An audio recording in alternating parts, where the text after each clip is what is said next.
Hello, welcome back to the channel. We are once again back in the car, which means we have seen yet another new film.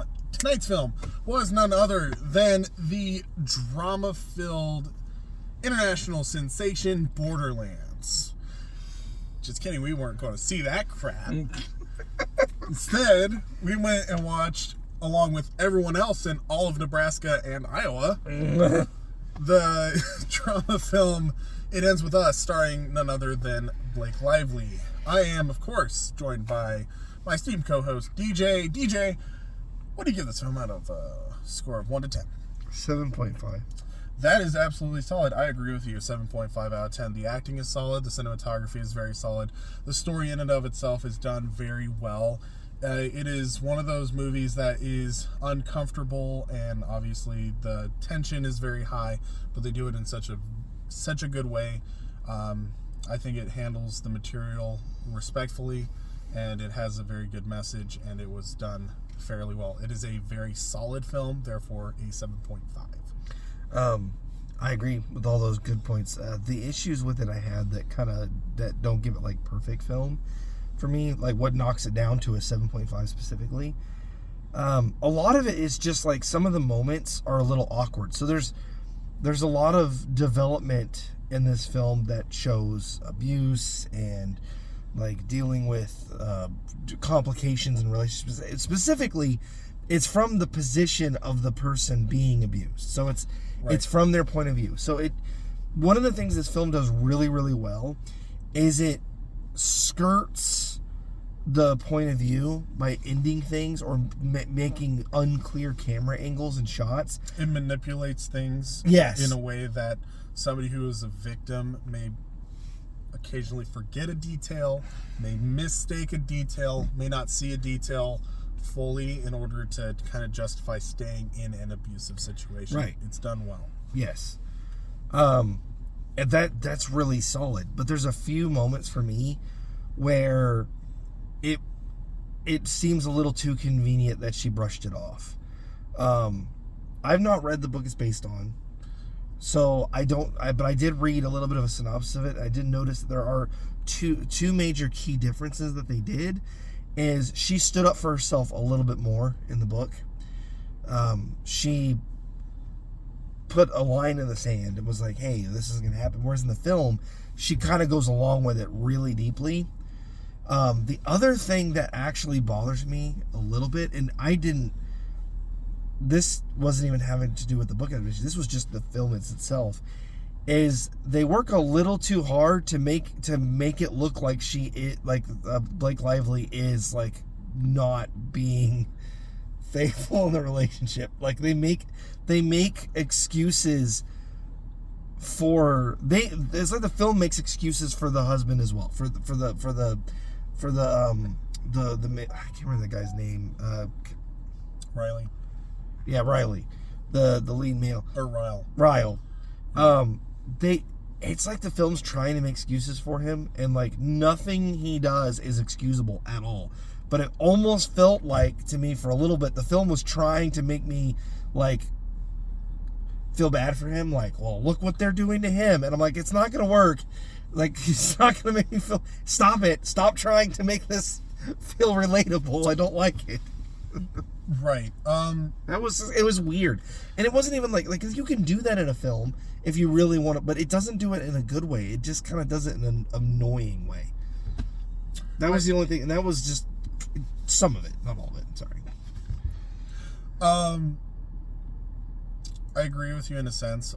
There are scenes where I think that they try to make Ryle a bit more of a sympathetic character and kind of be like, oh, understand his perspective. And Blake Lively's character, Lily, right, is her name? Yeah, Lily Bloom, yeah. Sometimes Lily, in certain situations, pauses a little bit too long. She has things that really kind of indicate that something may be going on, and she does end up in some of these situations where it could very easily be explained if she had just been out front and honest about what happened. So there are scenes where it makes it seem like she is being unfaithful to Ryle, which is why Ryle is angry and frustrated in these situations. Obviously, Ryle is not a sympathetic character. What he's doing is wrong. It is a thing, though, where sometimes the situation does play out in a way where it's like, okay, I can understand some frustration from Ryle, but not necessarily the outburst that he does. Right. So that's kind of what we mean. It's not like, oh, she was asking for it and she's doing these horrible things. It is a thing of their situations. It makes it feel like the film is trying to make you think that. Right. Like the film is trying to make you think she's asking for it. It's like, that's not... Stop it. Stop doing that, film. That's not what...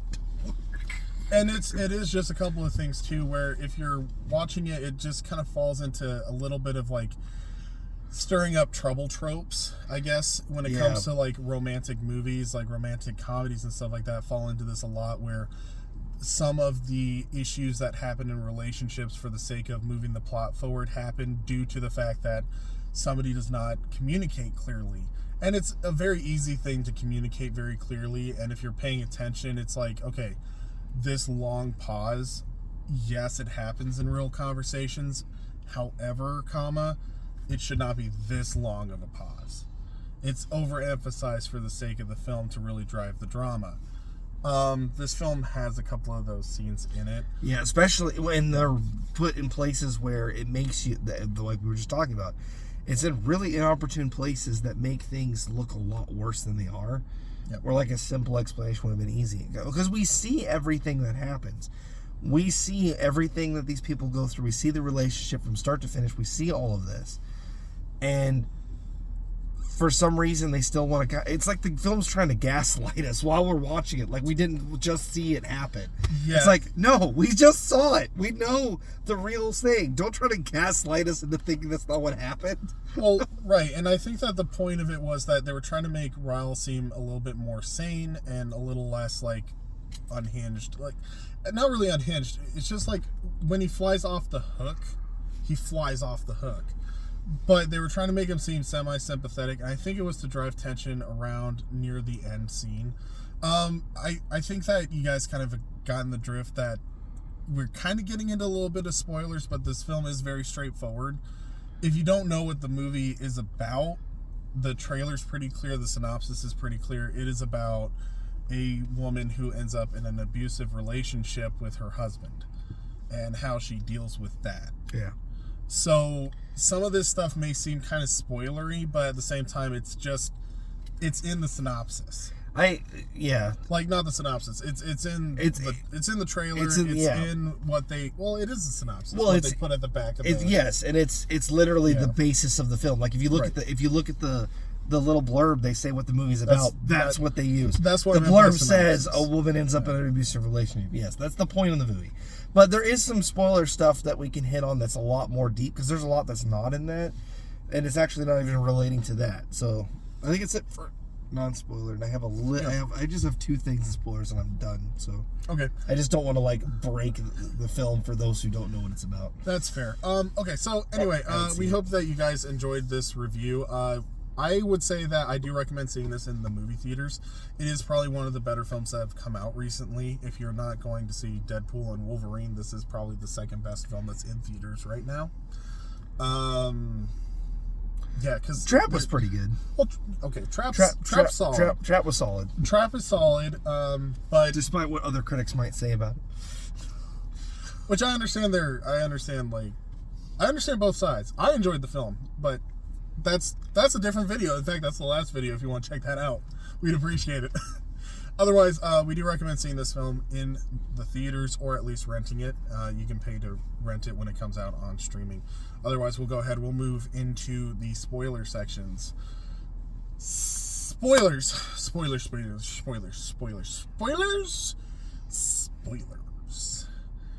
I cannot believe that not only is Blake Lively the main character, but her secret love interest that is not even introduced in the synopsis of the film or in the trailers is none other than Ryan Reynolds. And he bursts onto the scene and literally just starts beating the absolute living crap out of Ryle. That would have been actually a lot of fun. He just comes on here and is like, "You freaking my wife!" I can see. Okay, so the only two real spoilers that I really want to hit on was this movie actually takes place in two timelines. It starts out with her coming out of college and her father's funeral and meeting Ryle and all that stuff. Right. But establishing her business as an adult, and then the second one. And the second one is her when she's still a teenager meeting Atlas. The issue that I wanted to bring up with that is that the movie works really hard to make it look like she really is still trying to have a relationship with Atlas. She has a tattoo on her that's from him. The first thing that she tells Ryle is about that relationship. My first time I had sex was with a homeless guy, and it's Atlas. And then she meets him at a restaurant, and then she meets him again at her business, and he gives her number, and she keeps it. And she keeps visiting him over and over again, and I'm like, why are we doing that? It's like, and the thing is, there's a lot of red flags that they show from her husband. Right. Before, like, the first thing he does is, like, angrily throws a chair. But that's literally how they introduce him in the movie. He literally bursts out onto the rooftop and kicks her. Yeah, kicks and throws a chair. Yeah, like and anger. And very first thing he does. Yeah, and it's like, okay, you could say he's having an off day, but at the same time, if you just happen to meet someone the first time, the first thing they do is something angry. That's not a good sign.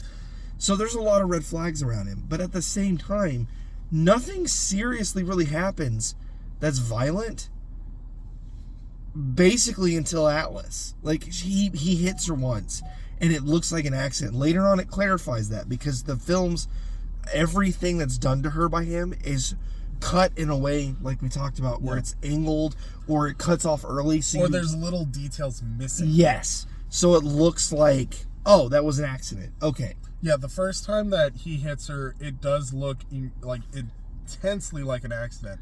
But it's cut in such a way that you don't see where his hands are or how he hit her. Yeah. So it looks like he just reached into the oven, got his hand burned, and went like that and hit her. But when it clarifies it, it makes way more sense that he actually turned on her and hit her. Yeah. Because she hits the ground hard. Yes. And is stunned and kind of in shock. And so she even says, what just happened? What was that? It seems like when it immediately happens, like she gets hit and she's on the ground, she seems really surprised by the situation. And we as the audience are too, because we're like, okay, he reached into the oven, burnt his hand, and flinched. How did she end up on the ground with a black eye? Right. And so it was really kind of weird, but it was like, well, that was an accident. All right. But then every moment after that, she keeps running into Atlas, and it's like the film is trying to make us think she's actually going to have an affair, or she is cheating on him. Well, or for some reason, she's keeping this relationship extremely secret to the point where it makes sense for Ryle to be jealous. Not that she's like going to cheat on Ryle, but she is being very secretive about the relationship, and she's being a little odd about the different things. Like the tattoo. She mentions that it doesn't mean anything. But when he asks her to clarify, instead of just going, oh, it's stupid, I got it when I was in high school, I was in love with a guy, and I got the tattoo, it's not worth removing. So it doesn't mean anything to me anymore. It's just... Right. It's just part of me. That would have explained it. Instead, she goes and she's like, well, it doesn't mean anything. Right. And she doesn't want to go back to talk about it. She doesn't want to go back to the restaurant. And she just like really flustered about it. And then they go and meet him again. But she says she doesn't want to go there because of that. But she won't tell him why. When the first time that they ran into each other, normally, if you run into somebody, even if it's like a past relationship, the reaction would be like, oh my gosh, how are you doing? I haven't seen you in forever. Instead, she doesn't say anything about it and then meets him in secret. Yes. While they're at the restaurant. And then when he's like, oh, we really liked that restaurant that we went to, why don't we go there again? Instead of her saying, listen, like, Ryle, the food is really good. However, I feel kind of awkward because the server actually is like an ex-boyfriend or something of mine. I didn't want to say anything at the time because we were celebrating yada, yada, yada. You could have explained it. Clear communication. But instead, she gets really weird about it. Yep. Goes anyway. And then she's found in the bathroom alone with him. She keeps putting herself in weird, awkward situations unnecessarily. Now, like I said, we said this clearly before. It doesn't excuse his reactions. Right. It's just the problem is the movie's like trying to gaslight us into thinking she's a bad person. I think the movie is trying to make us feel bad, like we think she deserves it. But none of us watching it thought she deserved it. No. We obviously overreacted.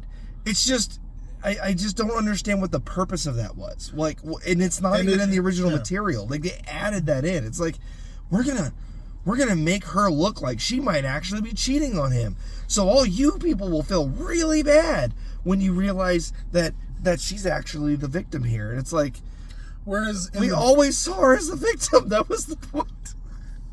Well, and the other thing too is that what? Looking at the relationship, like, if you know anything about relationships, you know immediately what he's doing wrong. No. Stop. Full stop. Done. Bad. This film, however, kind of plays off this thing where it's just like, oh, but look at how she's stirring him up. Yes. And then it's like but it's also from her perspective, so there's stuff that's missing, so it's like, it's clear that she is actually like showing a lot of these things from her perspective and how she's trying to justify things. But then it's just like, okay, you're trying to justify these things, but then you're having conversations with him and you're purposely not saying anything. You're having these really long pauses. You're refusing to answer like very simple questions, and he's getting angry and flustered. And instead of like trying to calm the situation there, you let it get even worse, and then it goes. Yep. And I guess you could say that she says in the beginning, like when she first meets Raul, that she is an unreliable narrator. She actually just flat out says it. I am an unreliable narrator. Right, and you can make an argument, which is kind of what I thought, but it's still, the problem is it's still bad. That, well, this is just her perspective. This is her blaming herself. This is her finding fault with herself. So we feel that, but it's poorly done. So it just ends up being muddled. If the idea, the only two things that I think of that would validate that is we were either supposed to feel exactly like her, like, oh, we're making these same excuses, or it was supposed to gaslight the audience into thinking that, into agreeing with the abuser, to like show that people often do that. But even then, you did it so poorly that it ended up backfiring to me. Like, that doesn't come across very well.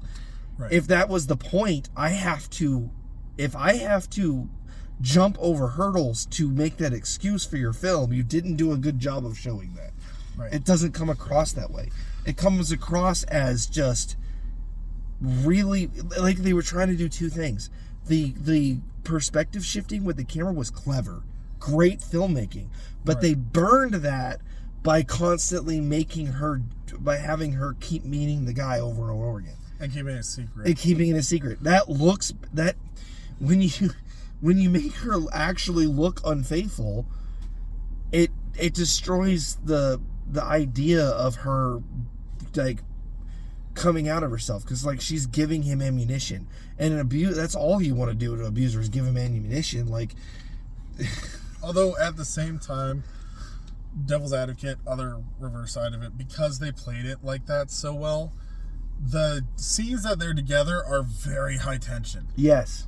Like, as a result, after she leaves them, they're all very high tension. Anytime that they're in the same room and she's like being kind of gentle with him, you don't know what he's going to do. You don't know what he's going to do. But the other thing too is that you're sitting there and you're going, oh, don't go back. Yes. Because that's something that they kind of establish. It's just like, okay, her mom was abused.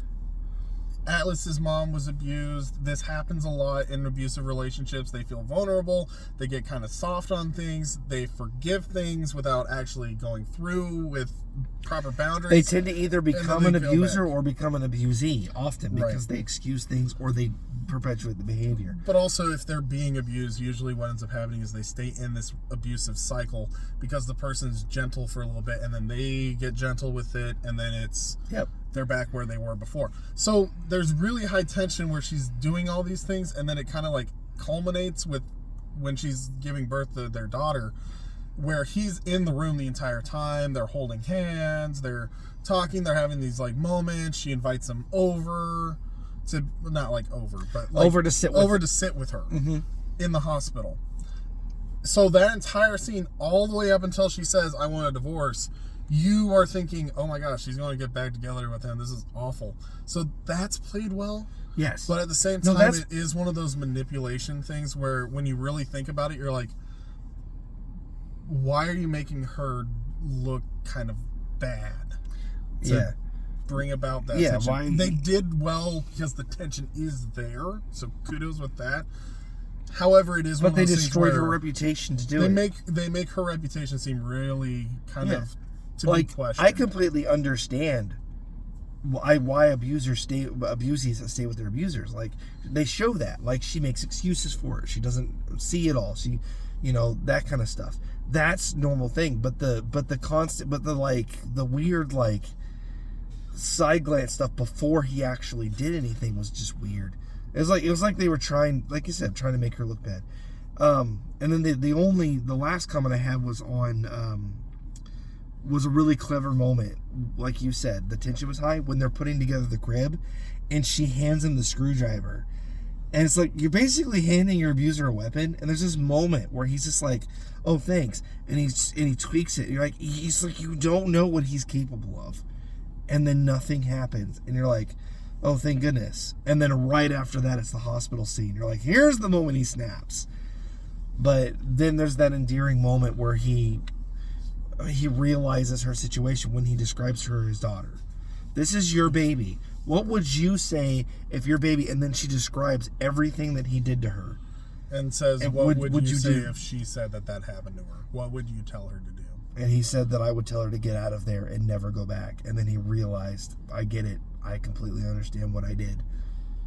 And then he walks away. And that's it. Like, that's a really good closure. And that's why I give it the 7.5, is because... Well, it has very the film solid... is... it has very solid moments. It is the clear-cut definition of a solid film. Yeah. It is not perfect. It has some of its issues, but it is very, very solid. Its issues are just frustrating. It's like, it's not nitpicking. It's just really frustrating decisions that didn't need to be there. Stop adding things to films. If a book does a really good job of doing a situation, you don't need to make it different. You can add detail. Films are obviously different medium. We've talked about this before. But you added in material that makes her look like a worse person when that doesn't need to be done. But the other thing is... She makes really weird decisions. But also your synopsis straight up says that she ends up in an abusive relationship. You don't really have to hide the abusive relationship to the extent that they did. Well, that's true. That was like thriller techniques. Like, it's really good techniques, but it's weird in a movie like this that's not a thriller. You've told everybody what's happening. But what I meant is, like, more along the lines of, like, you don't have to heighten the tension even further and be like, oh, but she's not really being that great in the relationship either. You didn't have to add scenes to be like that. You really could have leaned into he's being actually really abusive and continued to use the techniques that you were doing, where it's like, okay, it could have been an accident. Why would he hit her? He seems like a fairly reasonable person, and there's definitely times when he's definitely, especially his career, like he's a neurosurgeon. Like, it's like the atypical person you wouldn't expect to be someone that would abuse someone, right? Yep. It's like, this person saves people's lives for a living, like, and he clearly cares about what he's doing. Exactly. So when he goes into these anger fits and stuff like that, I think that's the thing, is like, the movie tried to help the book when the book did it fine. And it helped in a way, though, that kind of became frustrating. They actually, when DJ was going over the synopsis of the book's story is perfectly fine. They could have just put that on the screen. Like, they basically did. The only things they did is they, in the book, she only meets Atlas like one time. In the movie, she meets him once, and then she does stay with him after the abuse. But the thing is, in the book, it makes sense that she did that, because he literally goes and he says, "Hey," and like, he cares, and he's like, "If anything happens at all, give me a call. Here's my number." Puts it in her phone. That would have been perfectly fine. Yep. Because then it's more reasonable, and when Ryle flips out, it makes more sense why she would run away to talk, to go to Atlas, instead of being like, I've secretly been meeting up with Atlas, and he comes to the shop and he does these things, and I don't ever talk about it, and I'm really secretive about this relationship. I don't say a lot about it.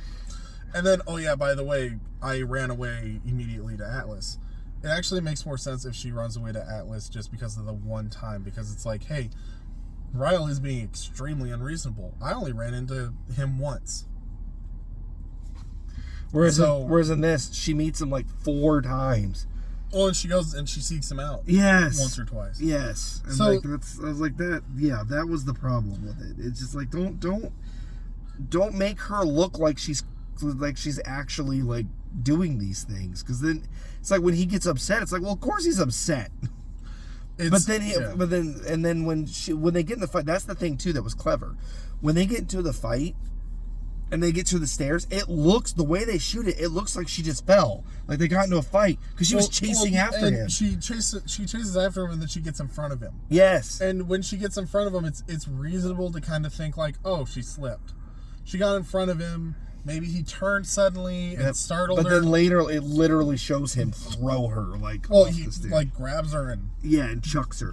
But in the earlier film, it makes it look like it's straight up an accident, and everything he's upset about is perfectly reasonable because she keeps going to see him, and then when he confronts her, she's like, yeah, basically I was definitely seeing him, and it's like, what? So yeah, it's like the movie's covering up the abuse for him until it goes back later and then goes, actually, look, you guys are all stupid. He is actually awful. I was like, well, you spent the entire movie making him look like he was just a reasonably upset person.